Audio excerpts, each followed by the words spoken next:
I'm known as, by one podcaster, introduced me the other day as the living expert on technocracy. And that's all he said. I didn't know how to take it. It's like, well, at least I'm living. I'm glad for that. But I've been studying globalization, and for 45 years I've been studying technocracy now for going on 15 years. So this is not an incidental topic to me. This is something I've pretty much invested my life into. And by and large, I have to say, it's kind of been a lonely trail. Very few people. Back in the early days, let's say back in the 80s, early 80s, late 70s, we had great crowds, we had great reception, but nothing happened, nothing changed. You remember that? Yeah, they got the message, but nothing really, nothing really changed. So I'm hoping that maybe today this will make a difference. I have been touring with this modified presentation with a group that contains doctors and a lawyer that are speaking about crimes against humanity around the world. I've been blessed to be part of the grand jury for procedure that they held on a global basis. I've testified before the committee several times, and it was very good. I'm glad I could do that. But now, it's time for more people to get this message. That is, folks like yourself, and I'm glad that most of you, if not all of you, are believers, and that you're going to a solid church that doesn't put up with a lot of nonsense. So, this is how you're going to take this, I really don't know. This is probably new to most of you, I realize. But the title of my topic is Genetic Takeover of All DNA on Earth, including humans. You probably never thought about that one before. You'll be thinking about it today. These are some of my books, by the way. They're available on the back table. My latest book, The Evil Twins of Technocracy and Transhumanism, is on the back table as well. And Technocracy Rising and the Hard Road, there's also some of those there as well. So if you have a mind to read, I'd encourage you to pick up a copy, check it out. Now, just to kind of give you an introduction to this, how many of you have seen this Time magazine cover before? I think maybe somebody displayed it here earlier in one of the messages. This is quite outrageous in a way because you see all the different people working on different parts of the world to reconstruct it. And this wasn't a joke, not at all. We're going to talk about transhumanism today in particular. And I want to give you a really good authoritative definition of what transhumanism is. This is from Max Moore. He's the founder of modern transhumanism. Believe it or not, he lives up here in Scottsdale with his wife, and he runs a company up there where you can get your brain freezed if you want to die and have your brain freeze for future, cryonics for future resuscitation. But nevertheless, he was a PhD in philosophy, and back in the early 90s, this is what he said. Transhumanism promotes an interdisciplinary approach, NBIC, I'll show you that in a second, to understanding and evaluating the opportunities for enhancing the human condition and the human organism, opened up by the advancement of technology. Attention is given to both present technologies like genetic engineering and information technologies, and anticipated future ones such as molecular nanotechnology and artificial intelligence. Now remember, this was written back in the early 90s, so they were still anticipating some of this.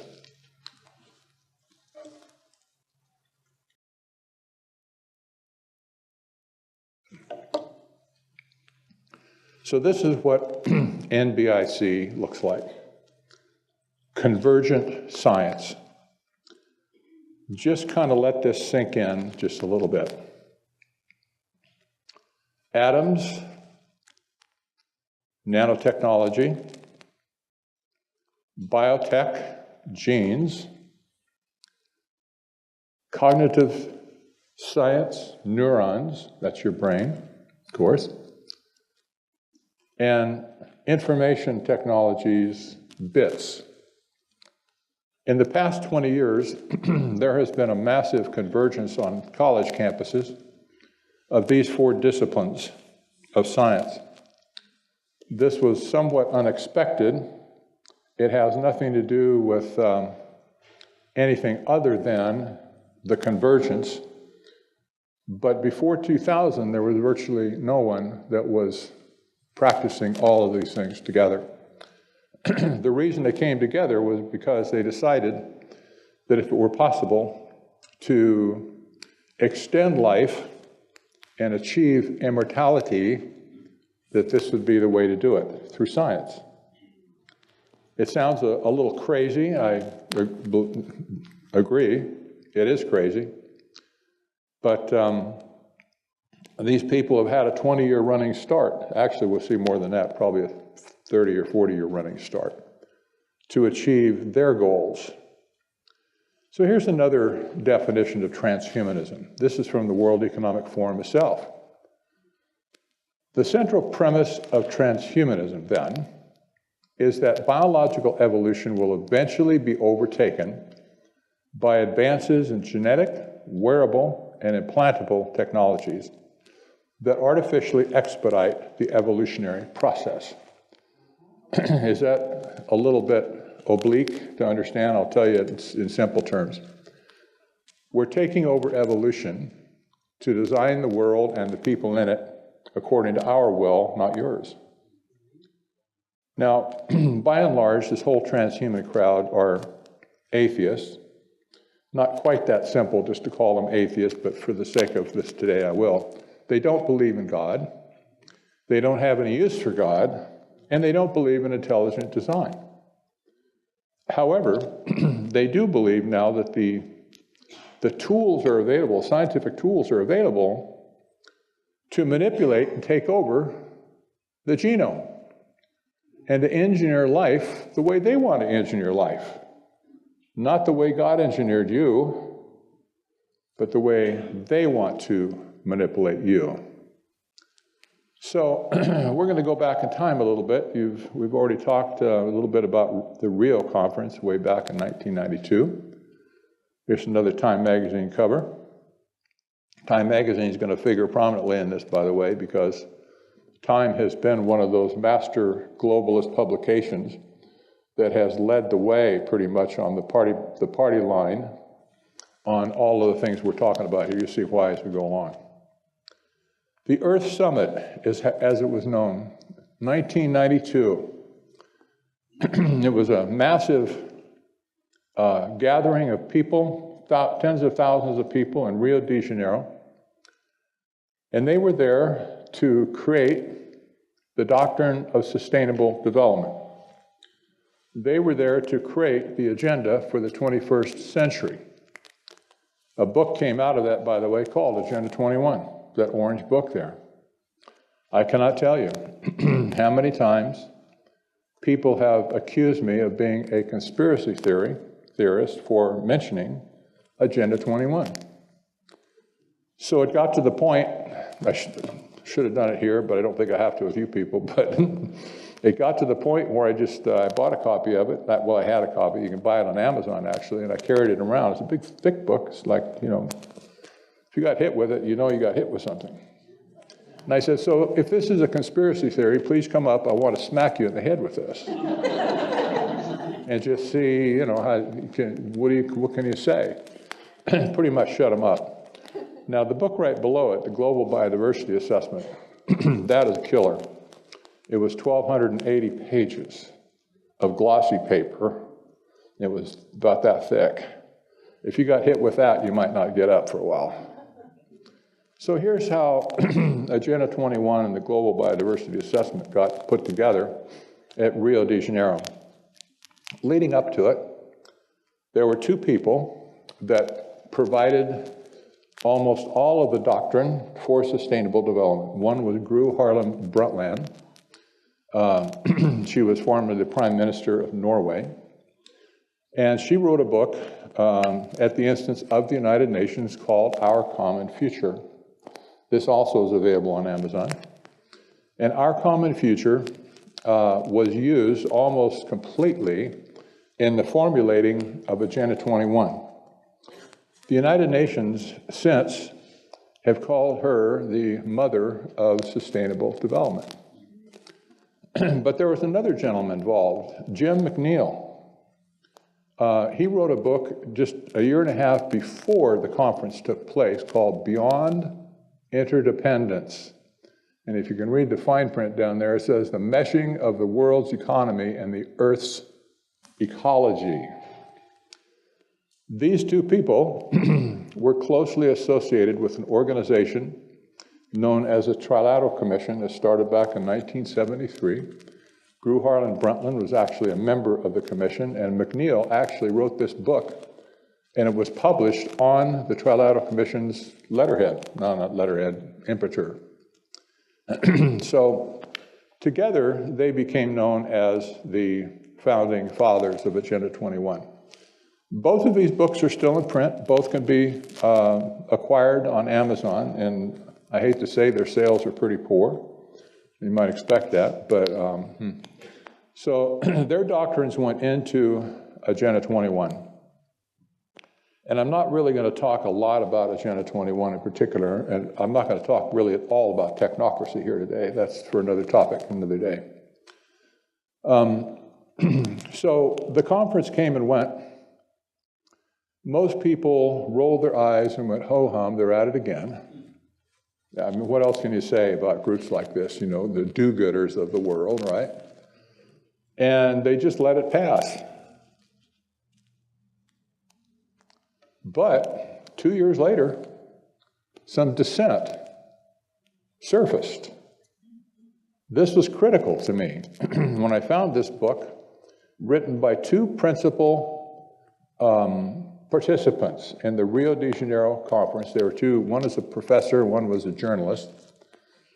And they wrote a book called The Earth Brokers. The idea of brokers is, you understand what a broker is, and real estate broker or a stock broker, you buy and sell stuff, right? They pegged this as the earth brokers, that the earth was being brokered up by these people at Rio, and they never did completely convert to our way of thinking, I have to say. But, you know, when somebody like this points out the problems that they saw, that they were eyewitnesses, this is important. To me it is, anyway, from a research point of view. So, I'm going to give you just a few quotes from their book. And one, they said, we argue that UNCED, that's the United Nations Conference on Economic Development, by the way, UNCED, has boosted precisely the type of industrial development that is destructive for the environment, the planet, and its inhabitants. We see how, as a result of UNCED, the rich will get richer, the poor poorer, while more and more of the planet is destroyed in the process. What's happened in the years since 1992? Just about this, isn't it? The rich got richer, the poor got poorer, and more of the planet has been destroyed in the process. We're not living in an environmental nirvana right now at all. For all the problems we had in 92, they're measurably worse in every category today. So whatever their goals were, altruistic as they were, they failed. I don't think it was really intended to do anything other than fail, but that's another story. They went on. They talked about the Biodiversity Convention, which was running in parallel with the Agenda 21 conference. That's common with stuff like this, especially with the United Nations, but you see it in universities too. They'll have a big conference and they get 500, 1,000, 2,000 people, and then they'll have different tracks set up for, different topics and stuff. And, boy, that was weird. They have different topics. They call them tracks typically, but it all comes back to the same people in the end, to the same general plenary conference, et cetera. So the Biodiversity Convention, they saw fit to write about it. And I'm glad they did, because they said the convention implicitly equates the diversity of life, animals and plants, to the diversity of genetic codes. By doing so, diversity becomes something modern science can manipulate. It promotes biotechnology as being essential for the conservation and sustainable use of biodiversity. Page 43. Then they went on to say, the main stake raised by the Biodiversity Convention is the issue of ownership and control over biological diversity. Now again, these were people who may not have understood even what they were talking about here. I don't know. My guess is they just were observers, nothing else. But they went on to say the major concern was protecting the pharmaceutical and emerging biotechnology industries. That's what Agenda 21 and the Biodiversity Convention was all about. They were swarmed by these people to get their intellectual property hooks into the concept of biodiversity. This was an important part of brokering the earth, if you will. The major concern, the main stake, they could have said a stake raised by the Biodiversity Committee. That might not have been too forceful, but they chose to call it the main stake. That was the primary thing that they were there for. And I expect they saw all these people running around in their three-piece pinstripe suits that were trying to influence the direction of the conference and protect their turf, if you will, and to make sure nobody else got in. So we see then, fast forward to Moderna. You all know who Moderna is, I presume, by now. They're the ones that produce the messenger RNA injection that people have taken all over the world, many of whom are wishing they hadn't taken it, but they did. We have the chief medical officer of Moderna. This is about 4 years ago now. He's not there anymore, but this was on his website page, on Moderna's site. Just ponder this. We are actually hacking the software of life. We think about it as an operating system. So if you could actually change that, if you could introduce a line of code or change a line of code, it turns out it has profound implications for everything. To which I would say, no kidding. Really? None of you signed up for this, I'm sure. I didn't. But somehow, this group of people, this transhumanist crowd, got the idea that they not only could do it, but somehow that they had some kind of a moral imperative to do it, and not bother to tell you and I what they're doing. That's 90% of the problem. They haven't come clean.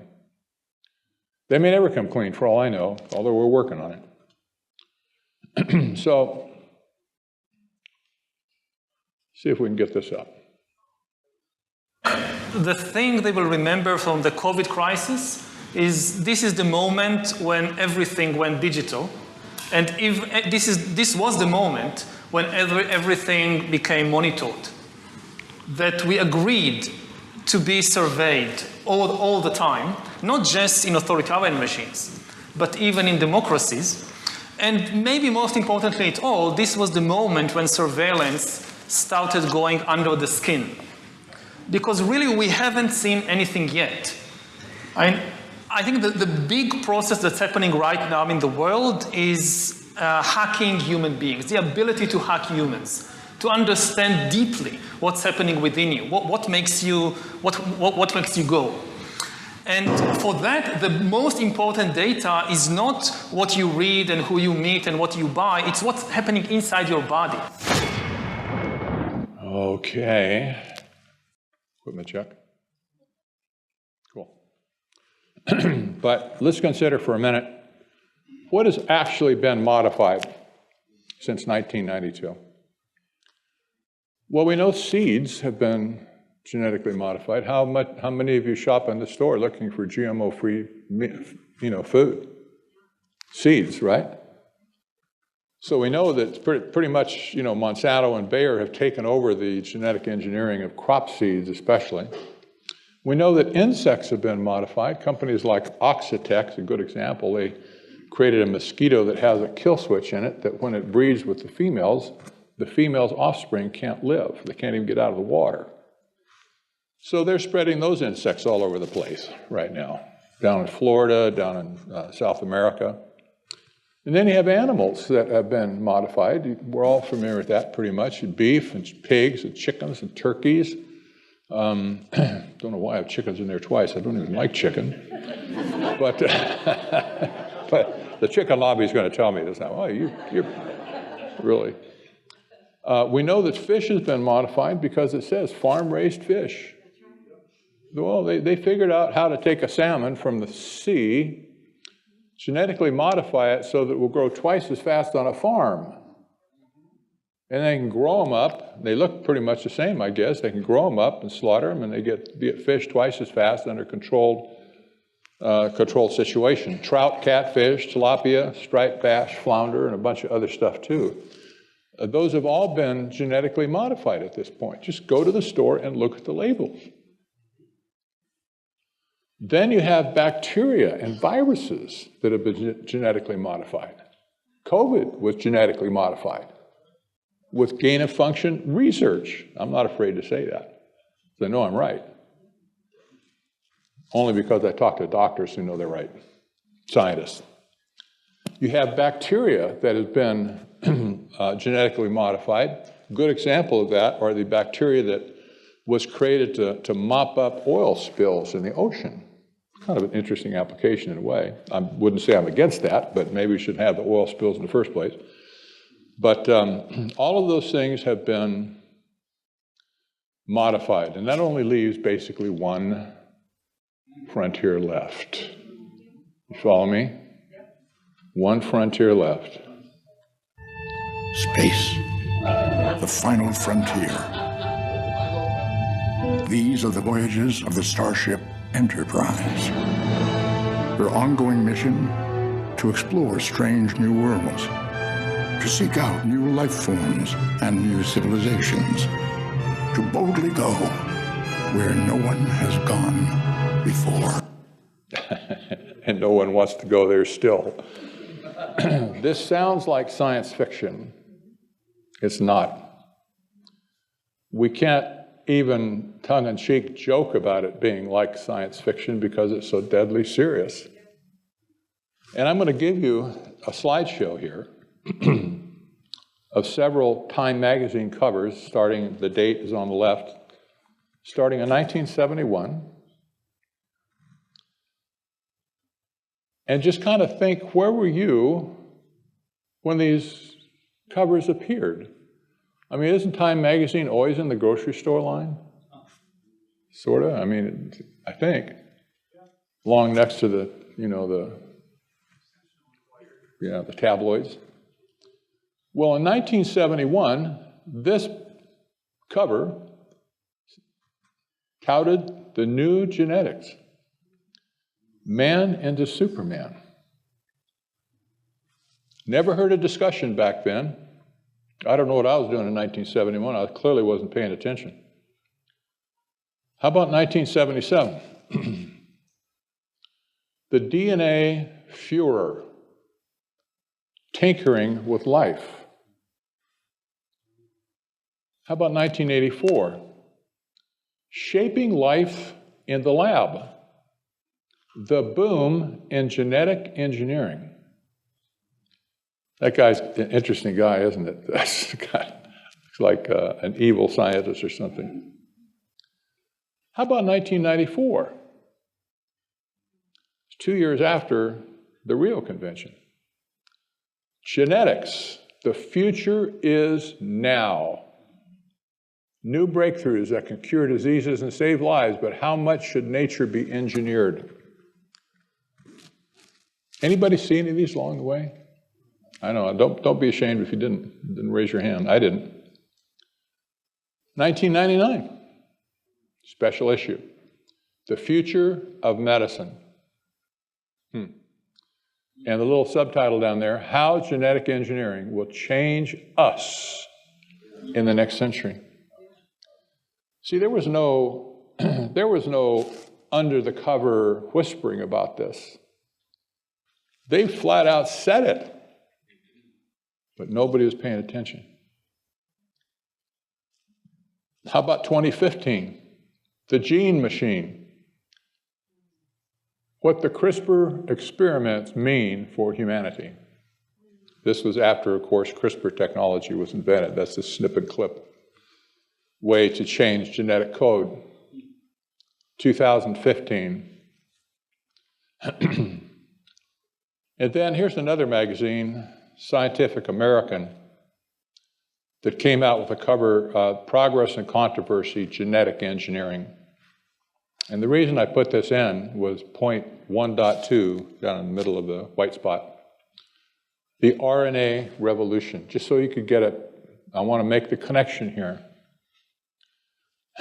That when you talk about the RNA revolution, people argue with me, well, that's not DNA. Bull. They don't know what they're talking about. It isn't DNA truly, but it's an intricate part of the system of how the body functions. So we have, of course, 1.3, an on-off switch for genes. Oh, boy. So the World Economic Forum, the man you love to hate, a postmodern condition, they write, the end of humanity's reliance on our congenital bodies by transforming our frail version 1.0 human bodies into their far more durable and capable version 2.0 counterparts. That's a pretty broad statement. One question you're going to ask is, well, how are they going to do that? Do we just go down through a machine like they have at the airport where you have to stand, your hands up and they scan you and stuff? Is that how it's going to happen? No, it's not. But we have a clue from the man himself. So, what should you do? You, the millennials and the Generation Z, what should you do differently? Most immediately, you are calling for the international community to safeguard vaccine equity to respond to COVID-19 and prevent future health crises. Nobody will be safe if not everybody is vaccinated. Nobody will be safe if not everybody is vaccinated. Nobody will be safe.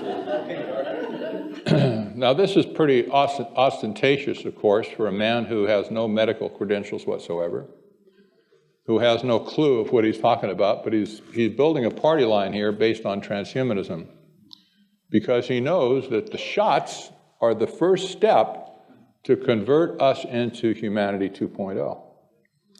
This is one reason these shots are so dangerous today. Even if somebody has had a shot, that's not the end of the world necessarily, but even if a person has had a shot, there's protocols that might help them overcome some of the effects of the shot, and that would be good to do.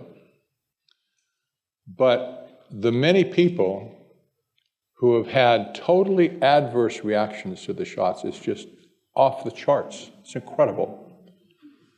I have a friend at New York University who's an expert on propaganda. He's a tenured professor. He's been collecting videos around the world of people who have died suddenly. I'm really glad that he did that. He didn't have to, but he just was kind of moved. And I see his emails every day come through, and it's like, oh man, I don't want this anymore.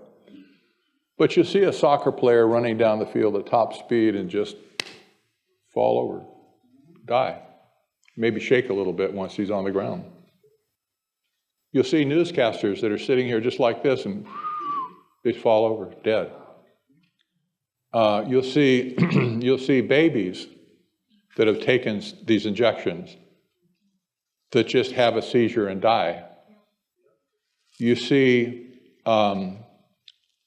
people who do autopsies after a death has taken place that are revealing these weird blood structures that are found in person's veins.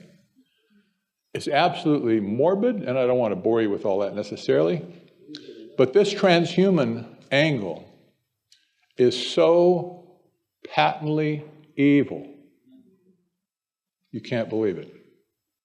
It's evil. I don't know any other way to call it. I heard a sermon years ago by a pastor by the name of Paris Reedhead. Some of you might know who he is. Doesn't mean I agree with anything else he ever said, necessarily. But this one sermon was pretty famous. And he was talking about the people in the world that were pitted against God. And he's a pretty fiery preacher, for sure. But his statement was, they are monsters of iniquity. It stuck with me all these years. That's the only way I can describe these people that are trying to reform humanity into their own image. Here's a little tidbit. Was the Pfizer COVID vaccine tested on stopping the transmission of the virus before it entered the market? If not, please say it clearly. If yes, are you willing to share the data with this committee? And I really want a straight answer, yes or no, and I'm looking forward to it. Thank you very much. Regarding the question around, did we know about stopping humanization before it's entered the market? No. We had to really move at the speed of science to really understand what is taking place in the market. And from that point of view, we had to do everything at risk. Do you understand what you just said? The question was any testing done prior to the vaccine being released, quote unquote vaccine, to test for transmissibility of the disease? What did everybody up and down the world, political, people say to us? Of course it stops it.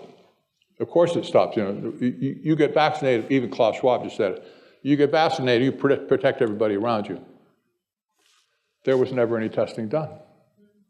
Not one shred. This was the vice president of Pfizer, by the way. It wasn't just some, dummy who whatever just stumbled in there. She was a high-ranking European official at Pfizer. And she flat out said no testing was done.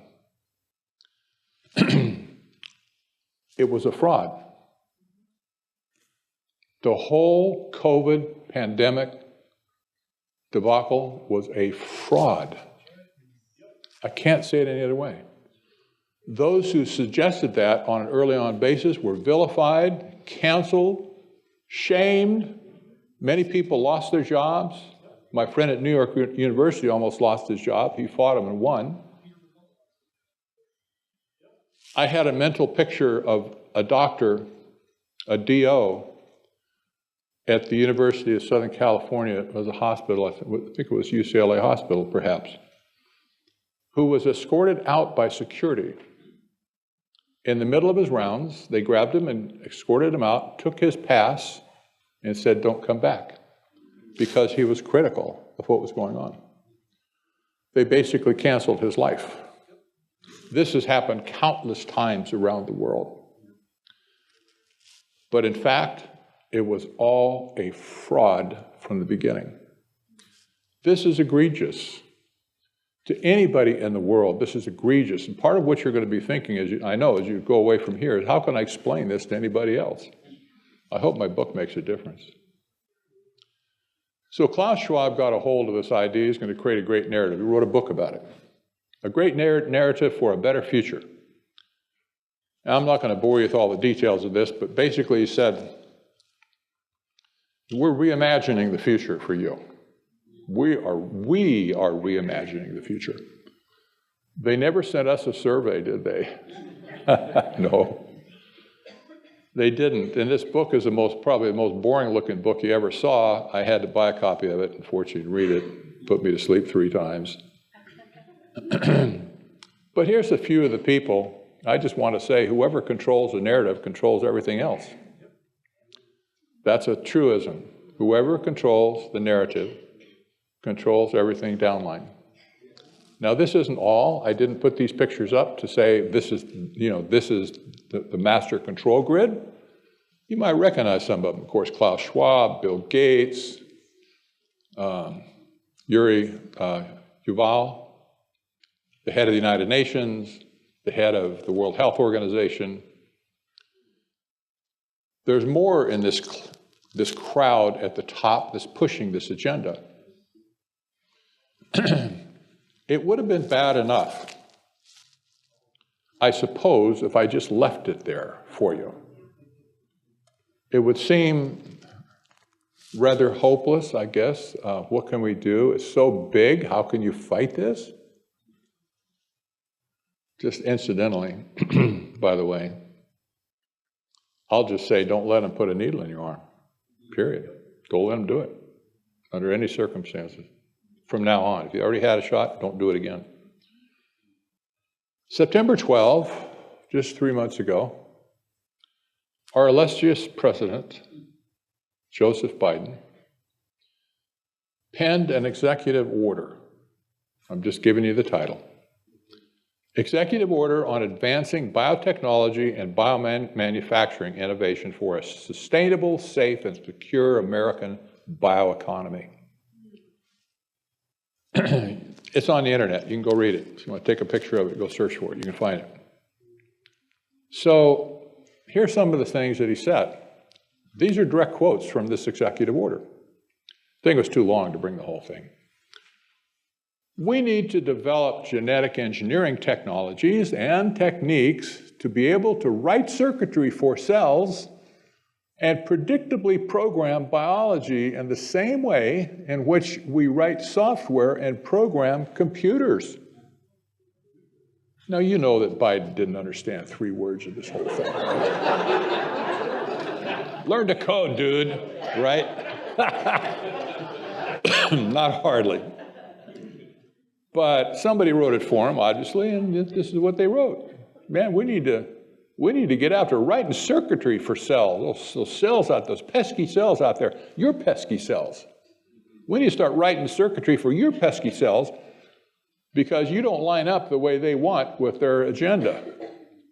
There's another one, bolster and coordinate federal investment in key research and development area, this R&D, of biotechnology and biomanufacturing in order to further societal goals.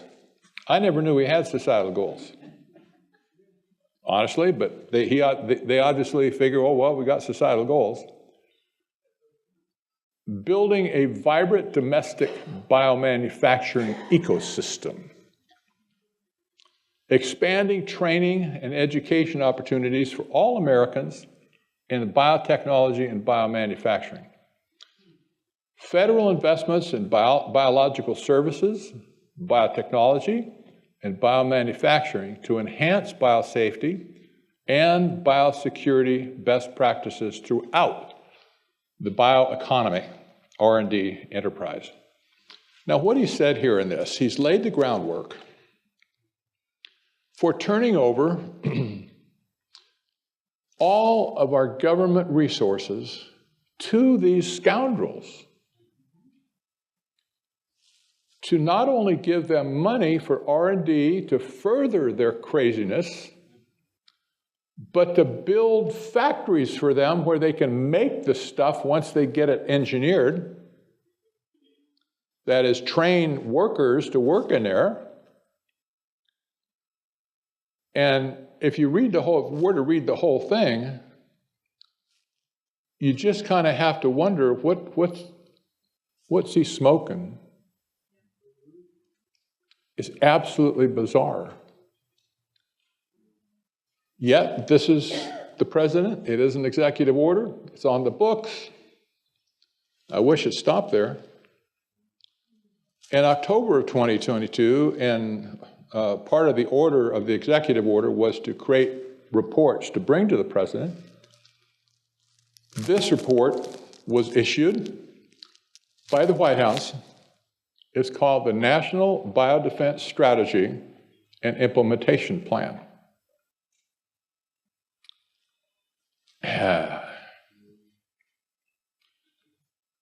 It is a giant public-private partnership, for one.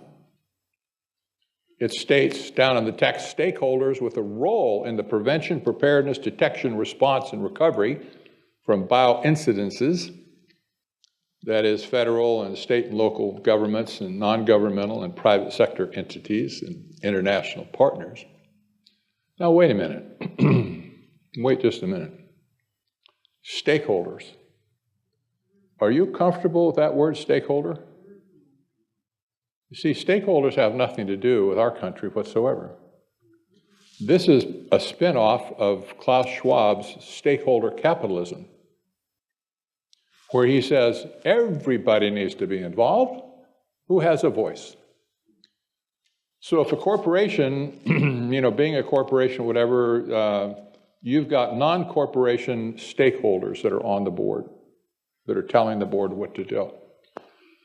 And in this case, you would think that maybe the government is going to take the lead role in this public-private partnership, because after all, every partnership has a managing partner, kind of by definition. If you're a CPA or a lawyer, and you have a partnership with another lawyer or many, then somebody's kind of in charge to write the checks, take care of paperwork and stuff. You would hope maybe that our government was going to be in the lead role of implementing this crazy transhuman technology on the world, especially on us. Not so. They're turning it over to the same foxes that brought it to us in the first place, like the guy at Moderna that said we're hacking the software of life. They're handing over the operation of this entire thing to the non-governmental private sector entities and international partners like the World Health Organization. It can't end well. Insanity. Let's see here. Yeah, okay. It allocates federal funds for research and development, build factories, train workers, permanent exception from testing. Think about that for a minute. If anybody was upset that the testing was not done on the COVID vaccine, quote unquote, that they just skipped that part. Now they have basically gotten a permanent exemption from testing. So the FDA is not there at all anymore for us on this, at least on this stuff. They're promising, or at least their goal is, lab to jab in 130 days. So from the time that some pandemic is discovered until the time they'll be rolling out the shots all around the neighborhoods, it's 130 days. Just about like before. You say, wow, that's aggressive. Increased vaccine uptake. Now listen to this. This is actual text, isn't it? Increase vaccine uptake for all recommended vaccines. All recommended vaccines. Not just a few, but all. To over 85% of the American population. Just think about the implications of this. They're busy creating humanity 2.0.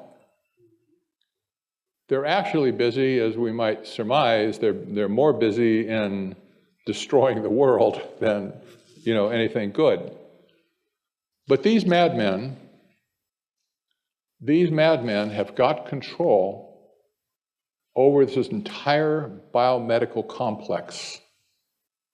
And they have free carte blanche with governments around the world to do what they're doing. Somehow they've sold themselves as being the savior of mankind.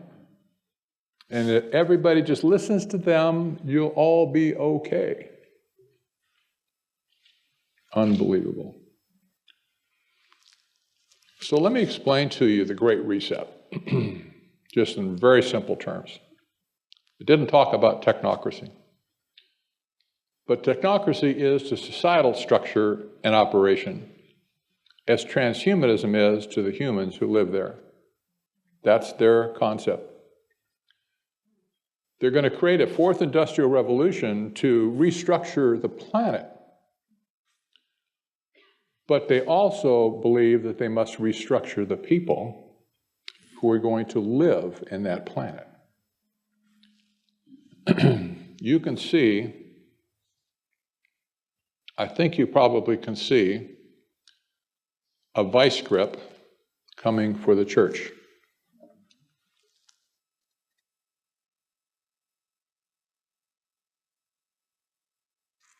Because many people are not going to submit. And they will be odd man out, I'm afraid. But it's a good opportunity for you to decide now where you are going to stand when the time comes to make a choice. I can't tell you what to do. I know what I'm going to do. But they've brought this monster of iniquity upon us without our knowledge, without our permission, certainly without our blessing.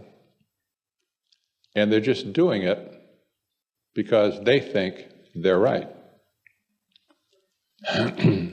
The difference of this fourth industrial revolution is it doesn't change what you are doing.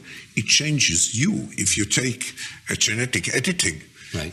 Just as an example, it's you who are changed. Yeah, and of course, this has a big impact on your identity. Yeah. And offers certain kinds of possibilities that have to be careful about. When you began to do that kind of gene editing, some people worry that you are changing what it means to be human. That's the problem. Yeah, right. At least Charlie Rose asked the answer, or a question rather. Yikes. I want to suggest to you, we've got the great reset, we've got the great narrative, we've got all the great stuff, I want to suggest the great ending. I hope it doesn't get me in trouble. But I figure, whatever. Revelation 11:18. The nations were angry, and your wrath has come. That's directly from Psalm 2, by the way. The time has come for judging the dead, and for rewarding your servants, the prophets, and for your saints, and those who reverence your name, both small and great. Now that's a wonderful thing. If you study the book of Revelation, this is one of those passages where, if you read up above a little bit, great promises to the people of God, great promises. But then there's just a little extra phrase at the end of this. And for destroying those who destroy the earth. Isn't that weird? Maybe you never noticed that before. It's kind of hanging on like a dangling participle or something to a verse. It doesn't really fit the verse per se, but when you think about it, I've been thinking about it, there's a special judgment awaiting those who are currently in process of destroying the earth. And I don't mean to bring judgment on anybody, but that ought to be a warning. And it ought to be a blessing to us that one day they will pay for what they have done. And didn't God say that? He said, don't take vengeance. Vengeance is mine. He means it. He really does. So here we are, right? I want to give you just a 1-minute pitch on Citizens for Free Speech.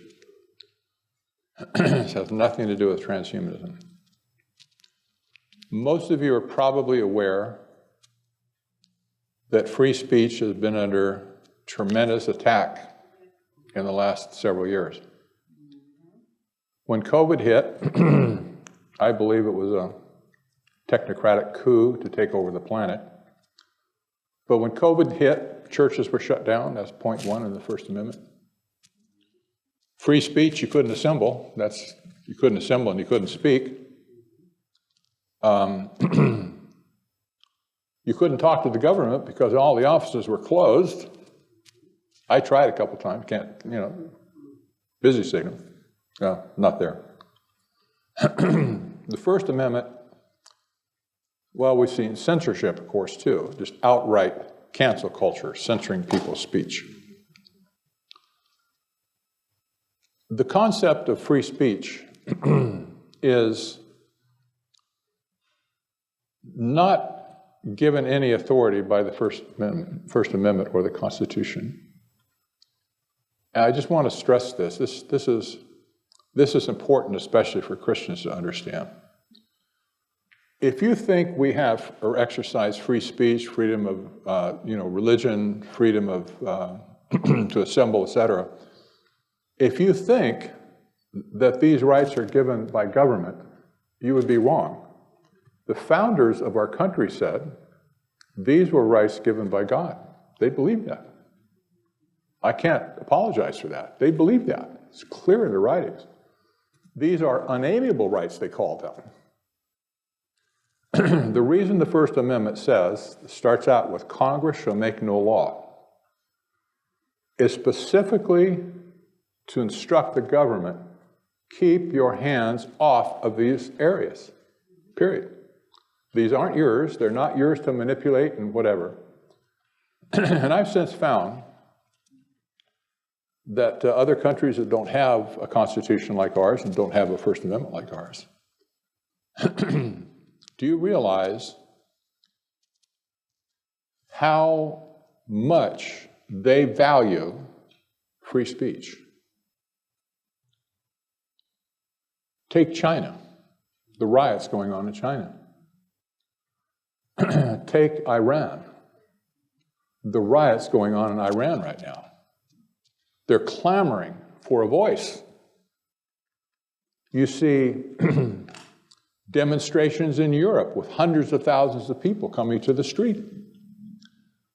They're seeking a voice because nobody will listen to them. The concept of free speech is really a universal, unalienable right. We can respect the people in other countries to that extent. This is in the heart of man, to want to be able to speak freely. And that doesn't mean you agree with everybody at all. You don't have to. I'm not saying that.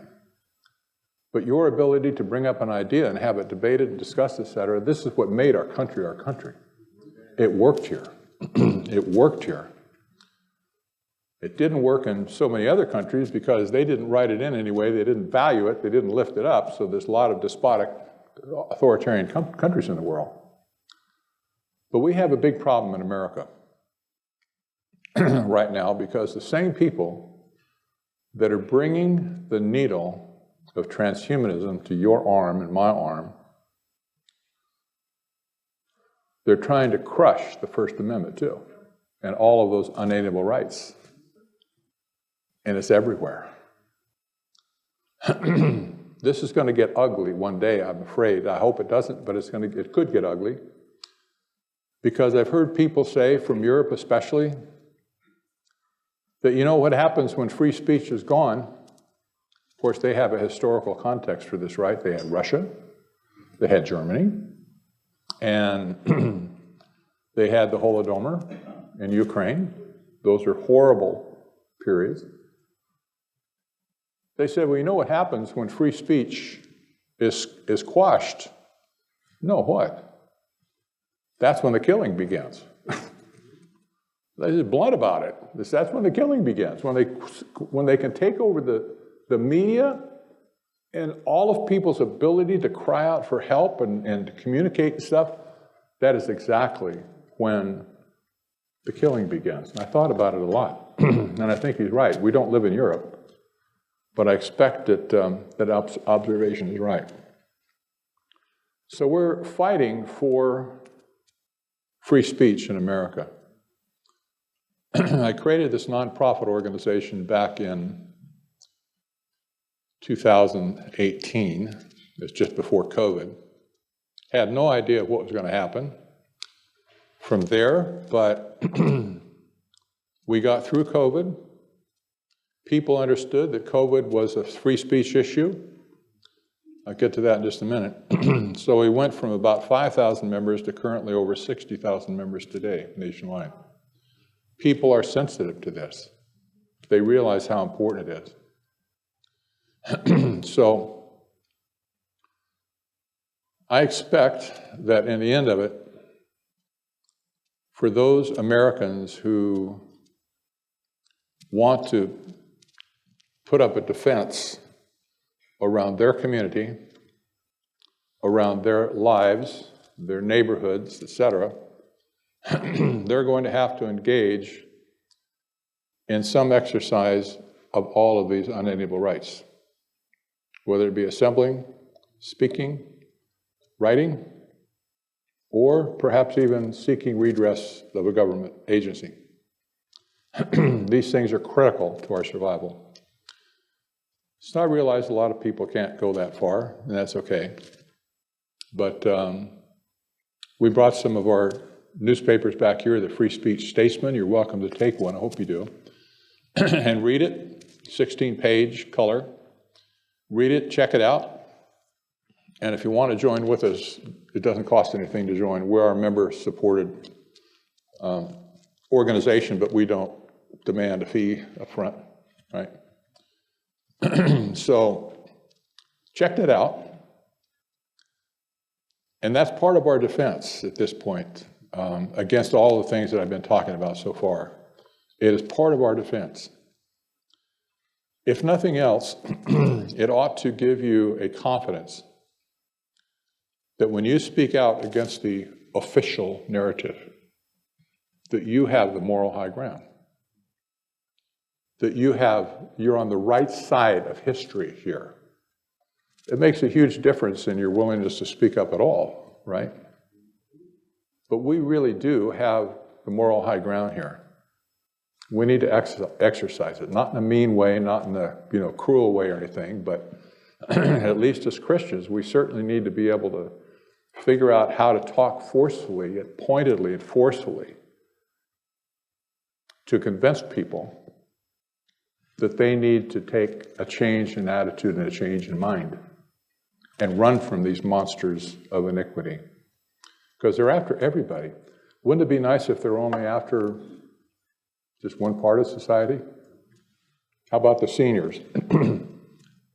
Speak to myself. How about the babies, children? How about the teenagers? They got them all. They got everybody's getting a shot. Everybody's getting the shot. Down to 6 months of age in some cases, they're getting the shot. There was a lady, well, actually parents in New Zealand, whose baby needed to have surgery. And they expected the baby was going to have a transfusion, a little blood, they call it a top off. And they said, well, that's okay, but we don't want vaccinated blood. Not an unreasonable request. It's that we want blood from somebody who has not been vaccinated for our baby. Next thing that happened, court stepped in, grab the baby, basically kick the parents out, says you don't know what you're doing, and now they have custody of the child. You might imagine where this is going to go. This is mean-spirited stuff. And when push comes to shove, we need to be ready to give an answer for the hope that lies within us. Amen? I know. I don't know what you're saying. I think I'm done.